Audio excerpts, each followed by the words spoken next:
नमस्कार.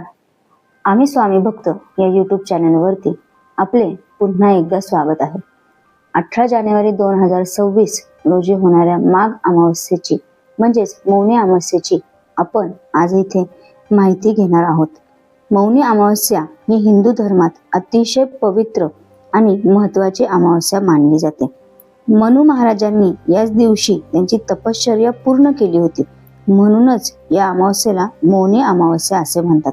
या दिवशी केलेली साधना थेट ब्रह्मतत्वाशी जोडली जाते अशी मान्यता आहे.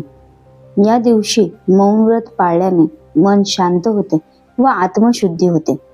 गंगा, गोदावरी, कृष्णा यांसारख्या पवित्र नद्यांमध्ये स्नान केल्याने पापशालन होते अशी श्रद्धा आहे. दान, जप, तप, पूजा केल्यास अनेक पटींनी पुण्य मिळते. मौनामुळे विचारांवर नियंत्रण येते. ध्यान, आत्मचिंतन व साधनेसाठी हा दिवस श्रेष्ठ मानला जातो. मन, वाणी व कृती यांचा समतोल साधण्यास मदत होते. मौनामुळे तणाव कमी होतो, आत्मसंयम व शिस्त वाढते, सकारात्मक विचारांची वाढ होते. थोडक्यात सांगायचेच तर काय, मौनी अमावस्या आत्मशुद्धी, संयम आणि आध्यात्मिक उन्नतीसाठी अत्यंत महत्त्वाची आहे.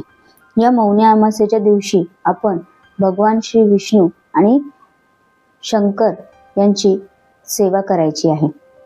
यांची सेवा करायची म्हणजे काय, तर आपण विष्णू सहस्त्रनाम हे याचे पठण करू शकतो आणि शंकराची सेवा म्हणजेच ओम नमः शिवाय या मंत्राचा जप करू शकतो किंवा मग महामृत्युंजय या मंत्राचा आपण 11 माळी जप या दिवशी करू शकतो.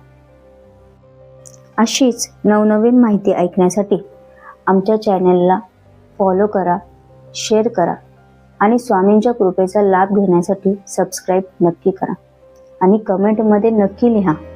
श्री स्वामी समर्थ.